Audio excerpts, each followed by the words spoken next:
வணக்கம். இன்னைக்கு நம்ம எதை பத்தி பேச போறோம்னா, வெறும் 20 நாள் மட்டும், அதுவும் 4 மணி நேரம் உழைச்சு 20 வீடியோ போட்டு எப்படி என்னோட பிஸ்னஸை நான் ஒரு 5 கோடி ரூபாய்க்கு எடுத்துட்டு போனேன், அதில் 1 கோடி ரூபா எப்படி நான் ப்ராஃபிட் எடுத்தேன் அப்படிங்கிற ஒரு விஷயத்தை பற்றி தான் பேச போகிறேன். இந்த டெக்னிக் பேர் தான் பர்சனல் பிராண்டிங். யூடியூப், இன்ஸ்டாகிராமை ரெகுலராக ஃபாலோ பண்ணுறவங்க பார்த்தீங்கன்னா கடைசி 2-3 வருஷமாக அந்த பர்சனல் பிராண்டிங் அது பெரிய லெவலில் பேசிகிட்டு இருக்காங்க. ஆனால் தமிழ்நாட்டில் வசந்தன்கோ, பிஜிபி பன்னீர்தாஸ், சரணா ஸ்டோர் அண்ணாச்சி, சரணபவன் அண்ணாச்சி, இவங்கெல்லாம் இது தெரிஞ்சோ தெரியாமலையோ மிகப்பெரிய அளவுக்கு பர்சனல் பிராண்டிங் அப்படிங்கிற கான்செப்டை எடுத்து போனவங்க தான். வசந்தன்கோ அப்படின்னாலே நமக்கு யார் வருது நினைவுக்கு அப்படிங்கிறது நமக்கு தெரியும். வசந்தன்கோ அப்படின்னாலே அந்த சிரிச்ச முகத்தை கை எடுத்து கும்பிட்டு அந்த ஃபேஸ் நமக்கு தெரியும். சரணா ஸ்டோர் அப்படின்னாலே அண்ணாச்சி வெள்ளை வேஸ்ட்டு வெள்ளை சட்டை போட்டுட்டு நடந்து வர அந்த ஸ்டைல் நம்ம கண்ணுக்கு முன்னால் இப்போவும் நிற்கிது. அவர் இறந்து 20 வருஷம் ஆனாலும் கூட அவரோட முகம் நின்றுட்டே இருக்கு. ஏன்னா அவர் அப்பவுமே தன்னை பிராண்டிங் பண்ணிட்டார். ஆனால் இன்னைக்கு டிஜிட்டல் உலகத்தில் இது ஒரு கான்செப்டாக MBAவோட சிலபஸில் பர்சனல் பிராண்டிங் அப்படிங்கிறது மிக முக்கியமான ஒரு சாப்டராக இன்னைக்கு பேசுகிறாங்க. நானும் ஒரு 3-4 வருஷத்துக்கு முன்னாடி இதை பற்றியான சரியான புரிதல் எல்லாம் ஒன்றும் இல்லை. என்னை பற்றி தெரிஞ்சவங்களுக்கு தெரியும். கடந்த 20 வருஷமாக நான் ஒரு சாஃப்ட்வேர் கம்பெனி அண்ணா நகரில் ரன் பண்ணிட்டு வரேன். ஏகதேசமாக ஒரு 100 பேர் வேலை பார்த்துட்டு இருந்தாங்க. சக்ஸஸ்ஃபுல்லாக போயிட்டு இருந்துச்சு, சந்தோஷமாக தான் போயிட்டு இருந்துச்சு. பட் திடீர்னு எல்லாரும் எதிர்பார்க்காத மாதிரி நடந்துருந்த கோவிட் டைமில் சுத்தமாக பிஸ்னஸ் வாஷ் அவுட் ஆயிடுச்சு. 100 பேருக்கு எப்படி சம்பளம் கொடுக்குறது, எப்படி பிஸ்னஸ் பண்ணுறது எதுவுமே எனக்கு தெரியல. நான் அப்போ பண்ணிட்டு இருந்தது லோகோ, ப்ரௌசர்ஸ், பாம்ப்ளெட்டு, வெப்சைட் டிசைனு, சின்ன சின்ன அப்ளிகேஷன்லாம் பண்ணிட்டு இருந்தேன். லாக்டவுன் டைமில் யார் வெப்சைட் பண்ணுவா, யார் லோகோ பண்ணுவா, யார் பிராண்டிங்க்கு வருவாங்க, எதுவுமே எனக்கு ஒர்க் அவுட் ஆகலை. அப்போ என்ன பண்ணலாம் அப்படின்னு யோசனை பண்ணிட்டு இருக்கும்போது தான் அப்போ ரொம்ப பாப்புலராக பேசிகிட்டு இருந்த பிஸ்னஸ் நெட்வொர்க்கிங் பிஸ்னஸ், இ-காமர்ஸ், ஆன்லைனில் பொருள் சேல் பண்ணுறது அப்படிங்கிறது, க்ரோசரி ஸ்டோர், மெடிக்கல் ஸ்டோர் இதெல்லாம் பண்ணுவாங்க இல்லையா, அதான். அண்ட் கிரிப்டோ கரன்சியோட சாஃப்ட்வேர்ஸ். ஸோ நம்ம இதில் இறங்கலாம் அப்படின்னு சொல்லிட்டு நான் இதுக்காக வேண்டிய அட்வர்டைஸ்மெண்ட் ஃபேஸ்புக்கு, இன்ஸ்டாகிராம், கூகுள்லாம் கொடுத்தேன். நல்ல பேர், நிறைய என்கொயரிஸ் வந்துச்சு, அது ஒன்றும் மாற்றுக்கிறது கிடையாது. ஆனால் என்ன நடந்துச்சு அப்படின்னா, ஒவ்வொருத்தரும் ஃபோன் பண்ணுவாங்க, அவங்கள்ட்ட பேசுவேன். ஒரு 10 நிமிஷம் 15 நிமிஷம் பேசும்போது ஒன்றும் தெரியல. ரெகுலராக ஃபோன்லேயே பேசிகிட்டு இருக்கோம், நமக்கு இரிட்டேட் ஆச்சு. அந்த கம்யூனிகேஷனோட ஸ்மூத்னஸ் இல்லை, ஹாப்பினஸ் வரல பேசும்போது. இது சேல்ஸை பெரிய அளவுக்கு பாதிச்சுது. இப்போ என்ன பண்ணலாம் அப்படிங்கும்போது, பொதுவாக கிளைண்ட்லாம் என்ன கேட்குறாங்க, எதை பற்றி நம்மகிட்ட அதிகமாக விசாரிக்கிறாங்க அப்படின்னு பார்த்துட்டு, வீட்டில் நார்மலாக இந்த அளவு கூட நான் மேக்கப் பண்ணல, இப்போவும் நான் மேக்கப் பண்ணல, ரொம்ப சாதாரணமாக எப்படி பிஸ்னஸ் பண்ணணும், சாஃப்ட்வேர் எப்படி பை பண்ணணும், வாங்கிறதுக்கு முன்னாடி அந்த சாஃப்ட்வேர் கம்பெனியில் நீங்கள் என்னெல்லாம் செக் பண்ணணும் அப்படிங்கிற மாதிரி ஒரு 15 நிமிஷத்துக்கு ஒரு வீடியோ போட்டேன். இதை கண்டினியூவாக எனக்கு அடுத்த வீடியோ நான் கண்டினியூவாக போட்டேன். ஒரு 20 வீடியோ போட்டேன். அதில் 2-3 வீடியோ ஆல்மோஸ்ட் 10-15,000 வியூஸ் போயிடுச்சு. எனக்கு என்னதோ கூகுள்லேருந்து கொடுக்குறது ஒரு $100, $150, அது ஒரு வருஷம் கழிச்சு கொடுத்தாங்க. ஆனால் இந்த ஒரு 20,000 வியூஸ் போனதுனால அதில் 20ல் ஒருத்தர் எனக்கு கன்வெர்ட் ஆகலாம், பிஸ்னஸாக கன்வெர்ட் ஆச்சு. சாஃப்ட்வேர் கம்பெனியில் உங்களுக்கே தெரியும், ஒரு சாஃப்ட்வேர் எடுத்துச்சுன்னா குறைஞ்சபட்சம் 1 லட்ச ரூபா வரும். ஸோ ஒரு 20,000 பேர் அந்த வீடியோ பார்த்தாங்க. அதில் 20ல் ஒன்று கன்வெர்ட் ஆச்சு அப்படின்னா, பிஸ்னஸாக கன்வெர்ட் ஆச்சு அப்படின்னா ஆல்மோஸ்ட் ஒரு 5 கோடி ரூபாய்க்கு சேல்ஸ் ஆச்சு. பிஸ்னஸில் எப்பவுமே ஒரு 20% ப்ராஃபிட்டுங்கிறது ஒரு நார்மலான ப்ராஃபிட் தான். அந்த ப்ராஃபிட்ல தான் நான் பிஸ்னஸ் பண்ணேன். ஆனால் இப்போலாம் பார்த்தீங்கன்னா 30-35% ப்ராஃபிட் பண்ணேன். ஏன்னா அப்போ புதுசு நான் இந்த மாதிரி பர்சனல் பிராண்டிங்கில். அதெல்லாம் எனக்கு தெரியாது, நம்ம பர்சனல் பிராண்டிங் ஆனால் நம்ம ரேட் இவ்வளோ ஏற்ற முடியும் அப்படின்னு சொல்லிட்டு. அப்போ நான் 20% மார்ஜின் வரும்போது எனக்கு 1 கோடி ரூபா லாக்டவுனில். அதுவும் நான் என்ன சொல்கிறது புரிஞ்சுக்கங்க, 2021-22 லாக்டவுனில் நான் எல்லாரும் பிச்சை எடுத்திருந்த டைம், கம்பெனி எப்படி நடத்துறதுன்ட்டு எனக்கு தெரியல. ஆனால் அந்த டைமில் தான் நான் ஹை பீக்கில் பிஸ்னஸ் நடந்துச்சு. லாக்டவுன் முடிஞ்சோடனே மெர்சிடிஸ் பென்ஸ் வாங்குற அளவுக்கு எனக்கு பணம் சேர்ந்துச்சு. ஸோ அப்போ என்னன்னு யோசனை பண்ணும்போது தான் இது பேர் தான் பர்சனல் பிராண்டிங்.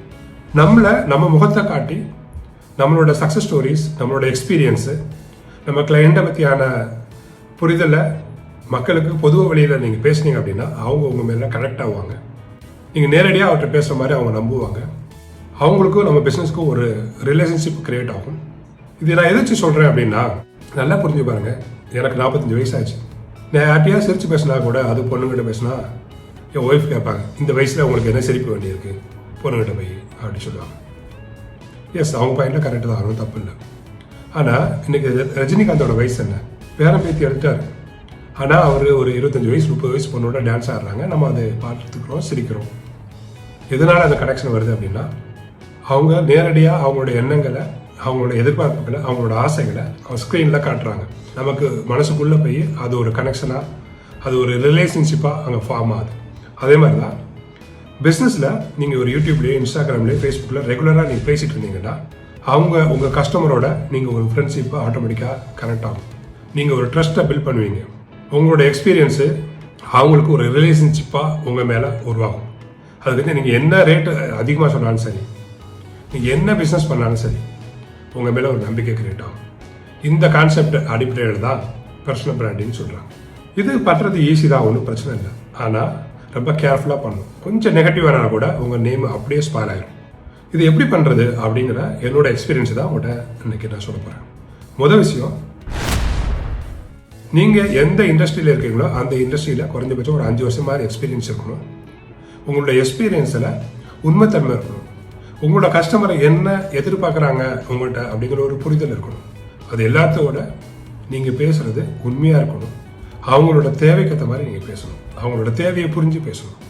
நான் ஒரு சாஃப்ட்வேர் கம்பெனியில் சேர்மனாக இருக்கிறதுனால எனக்கு என்ன என்னோட கஸ்டமருக்கு சிக்கலாக இருக்கும்னா, 100கணக்கான கம்பெனி இருக்குது. அவங்க சொன்ன மாதிரி டெலிவரி பண்ணலைன்னா, சொன்ன மாதிரி ப்ராஜெக்டை முடிச்சு கொடுக்கலன்னா இது பெரிய சிக்கலாகும். அவங்க ஒரு போலீஸ் ஸ்டேஷன்லையோ ஒரு கோர்ட்டில் போய் இதெல்லாம் எக்ஸ்பிளைன் பண்ணிட்டு இருக்க முடியாது. ஏன்னா போலீஸ் ஸ்டேஷனுக்கு கோர்ட்லாம் இதெல்லாம் புரிஞ்சிருக்கிற அளவுக்குலாம் இன்னைக்கு அவங்களுக்கு டைம் இல்லை. அப்போ அவங்களுக்கு ஒரு பயம் இருக்கும், பதட்டம் இருக்கும். ஒரு நல்ல சாஃப்ட்வேர் கிடைக்கலன்னா நம்ம பிஸ்னஸ் நடத்த முடியாது. ஏன்னா இன்றைக்கி ஒரு சாஃப்ட்வேர் தான் கீ ஒரு பிஸ்னஸ்க்கு. அப்போ எந்த சாஃப்ட்வேர் கம்பெனி எங்கே இருப்பாங்க, ஓனர்ஸ் எப்படி பேசுவாங்க, அவங்க பேசுவாங்களா, அவங்களுக்கு என்ன எக்ஸ்பீரியன்ஸ் இருக்குது, என்ன வகையான சிக்கல்லாம் அதில் இருக்குது நம்ம டெவலப் பண்ணுறதுக்கு முன்னாடி, அதெல்லாம் அவங்களுக்கு சரியான புரிதல் இருக்காது. ஒரு சின்ன ஒரு எக்ஸாம்பிள் சொல்கிறேன். ஒரு ஸ்கூல் மேனேஜ்மெண்ட் சாஃப்ட்வேர் வேணும் அப்படின்னு ஒரு கஸ்டமர், ஒரு பிரின்சிபல், ஒரு சேர்மன் நினச்சாச்சுன்னா அவர் என்ன சொல்லுவார்னு நினைக்கிறீங்க? நம்மகிட்ட எனக்கு ஒரு ஸ்கூல் மேனேஜ்மெண்ட்டுக்கு ஒரு சாஃப்ட்வேர் வேணும் அப்படின்னு கேட்பார். நீங்கள் இந்த வீடியோ அப்படியே ஸ்டாப் பண்ணிவிட்டு கண்ணை மூடிட்டு நீங்கள் இதுக்கு ஆன்சர் சொல்லுங்கள். நிச்சயமாக நீங்கள் ஒரு ஸ்கூலில் ஒரு 15 வருஷமாக படிச்சிருக்கீங்க. எல்கேஜி யூகேஜிலேருந்து 12th வரை படிச்சிருக்கீங்க. உங்களோட ஸ்கூலோட எல்லா விஷயங்களும் உங்களுக்கு தெரியும். நான் பொதுவாக business analyst, business manager, marketing manager அப்படின்னு சொல்லிட்டு இன்டர்வியூக்கு நிறைய பேர் இங்கே வருவாங்க ஆஃபீஸில். அவங்கள்ட்ட இந்த கொஸ்டின் தான் கேட்பேன். நீங்கள் ஒரு பிஸ்னஸ் மேனேஜராக அங்கே இருக்கும்போது ஒரு ஸ்கூலோட சேர்மன் ஒரு ஸ்கூல் மேனேஜ்மெண்ட் சாஃப்ட்வேர் வேணும்னா நீங்கள் என்ன பதில் சொல்லுவீங்க அப்படின்னு. எல்லோரும் என்ன சொல்லுவாங்க தெரியுமா? ஸ்கூல் பிரம்மாண்டமாக இருக்கணும், அதுக்கு ப்ளூ கலர் பெயிண்ட் அடிச்சிருக்கணும், அங்கே டீச்சர்லாம் நிறைய பேர் ஹையர் பண்ணி வச்சுருக்கணும், லேட்டஸ்ட்டு டெக்னாலஜி டிவிலாம் வச்சுருக்கணும், ஸ்டூடெண்ட்டுக்கு லோ ஃபீஸ் கொடுக்கணும், இதுதான் சொல்லுவாங்க. ஆக்சுவலாக அதுக்கெலாம் அவங்க வரல. அவங்க வர்றது எதுக்குன்னா சாஃப்ட்வேர் டெவலப் பண்ணுறதுக்கு வந்திருக்கான். சாஃப்ட்வேரில் என்னெல்லாம் இருக்கணும்? அதில் ஒரு 10 மாடியூல் இருக்கணும். ஃபஸ்ட்டு அட்மிஷன் மாடல், 2வது canteen, attendance, employee management, various வகையான ரிப்போர்ட்டு, கவர்மெண்ட் அடிக்கடி நிறைய ரிப்போர்ட் கேட்கும், அந்த ரிப்போர்ட் மாடியூலு, அசெட் மேனேஜ்மெண்ட். ஏன்னா இன்ஸ்டியூஷனாலே கோடிக்கணக்கான ரூபா அசெட் இன்வெஸ்ட்மெண்ட் பண்ணியிருப்பாங்க. ஸோ அதை பற்றியான டீட்டெயிலாம் சாஃப்ட்வேருக்குள்ளே இருக்கும். இது மாதிரி ஒவ்வொரு மாடியூலும் அது எதுக்கு யூஸ் ஆகும். ஒரு பிரின்சிபல் மூலம் ஒரு ஸ்டூடெண்ட்டோட ஃபாதர் வரும்போது ஒரு சிங்கிள் வியூவில் அந்த ஸ்டூடெண்ட்டோட எல்லா டீட்டெயிலும் நமக்கு தெரியணும். ஒரு டீச்சர் இன்க்ரிமெண்ட் கேட்டாச்சுன்னா அவங்க டீச்சரோட ஃபுல் ஸ்டோரியே ஒரு சாஃப்ட்வேரில் தெரியணும். இது பண்ணி கொடுக்குறதா ஒரு சாஃப்ட்வேர் கம்பெனியோட ரெஸ்பான்சிபிலிட்டிஸ்.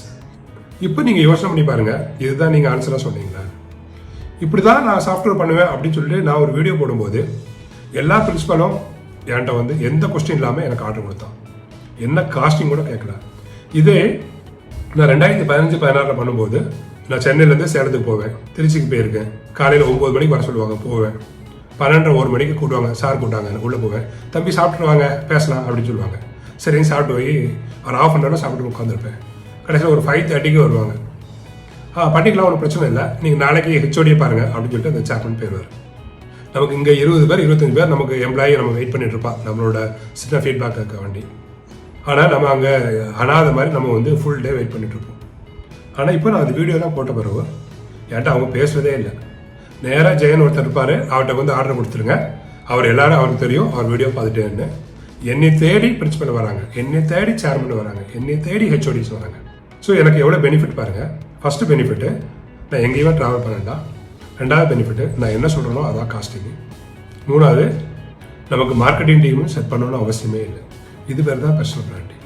நீங்கள் ஒரு பிஸ்னஸ் பண்ணுறதா இருந்தாச்சுன்னா, நீங்கள் ஒரு பிஸ்னஸ் பண்ணிட்டு இருக்கீங்கன்னா, நீங்கள் ஒரு சர்வீஸ் பண்ணிட்டு இருக்கீங்கன்னா, நீங்கள் ஒரு கன்சல்டிங் பண்ணிட்டு இருந்தீங்கன்னா, உங்களுடைய எக்ஸ்பீரியன்ஸை ஷேர் பண்ணுங்கள். அந்த இண்டஸ்ட்ரியில் இருக்கிற நெகட்டிவ் பாசிட்டிவை எக்ஸ்பிளைன் பண்ணுங்கள். உங்களோட எக்ஸ்பீரியன்ஸிலும் உங்கள் கஸ்டமரோட எக்ஸ்பீரியன்ஸிலும் அது எப்படிலாம் இருந்துச்சு, அது ஜோக்காக இருக்கலாம், சில விஷயங்கள சீரியஸாக இருக்கலாம், இதெல்லாம் வந்து பகிர்ந்துக்கங்க. ஒரு ஃப்ரெண்டை மாதிரி உங்கள் கஸ்டமர்கிட்ட நீங்கள் பேசுங்க. இது ரெகுலராக வீடியோவாக போடுங்க. அது கழிஞ்சு பாருங்கள் உங்கள் பிஸ்னஸ் எவ்வளோக்குள்ள சக்ஸஸ் ஆகுது, பிஸ்னஸில் நீங்கள் எவ்வளோ பெரிய முக்கியமான நபராக பார்க்கப்படுறீங்க அப்படின்னு உங்களுக்கு தெரியும். இந்த கான்செப்டை நீங்கள் இம்ப்ளிமெண்ட் பண்ணால் இதுதான் பர்சனல் பிராண்டிங். பிராண்டிங்னா என்ன? ஒரு கம்பெனியை டிவி மூலமாகவோ இல்லை பெரிய செலிபிரிட்டி மூலமாகவோ பேப்பர் இல்லை சோஷியல் மீடியா மூலமாகவோ நீங்கள் விளம்பரப்படுத்தினாச்சுன்னா, இது மூலமாக உங்கள் கம்பெனியை மக்கள்லாம் புரிஞ்சாச்சுன்னா இது வந்து பிராண்டிங் சொல்கிறோம்.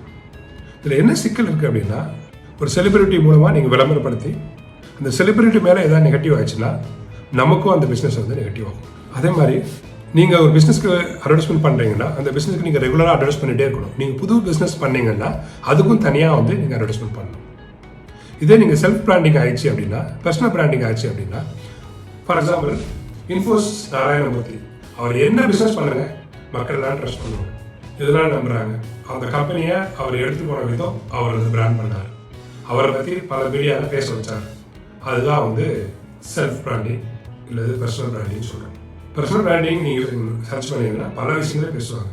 ஆனால் அடிப்படையில் ஒரே ஒரு விஷயம் தான், நம்மளோட எக்ஸ்பீரியன்ஸை நம்ம கஸ்டமர்கிட்ட அவங்களுக்கு புரிய விதத்தில் நீங்கள் சொல்லிகிட்டே வந்தீங்கன்னா அவங்க நம்ம மேலே ஒரு கனெக்ஷன் வருவாங்க, நம்ம மேலே ஒரு ட்ரஸ்ட் கிரியேட் பண்ணுவாங்க, நம்மளை அவங்க நம்புவாங்க. அந்த நம்பிக்கையை நீங்கள் சரியான முறையில் உங்களோட ப்ராடக்ட்டோ சர்வீஸையும் நீங்கள் கொண்டு போனீங்கன்னா அது பிஸ்னஸாக கன்வெர்ட் ஆகும். அந்த பிஸ்னஸ் வந்து ஒரு ட்ரஸ்ட் ஆகும். ட்ரஸ்ட் வந்து ஒரு வேல்யூ கிரியேட் பண்ணும். அந்த வேல்யூ உங்களுக்கு கிரியேட் பண்ணிங்கன்னா நீங்கள் சொல்கிறது தான் ரேட்டு, நீங்கள் நினைக்கிறது தான் இந்த இண்டஸ்ட்ரியை வந்து கேட்கும். இது தான் பர்சனல் பிராண்டிங். இதை பற்றி மேலும் உங்களுக்கு பர்சனல் பிராண்டிங் பற்றி தெரிஞ்சுக்கணும், இதை பற்றி பர்சனலாக ஏதாவது உங்களுக்கு கிளாரிஃபிகேஷன் இருக்குன்னா நீங்கள் கமெண்ட்டில் போடுங்க. எனக்கு என்னென்ன தெரியுமோ நான் அவங்களோட கண்டிப்பாக அவங்கள்ட்ட சொல்லிட்டே வரேன். தேங்க்யூ, நன்றி.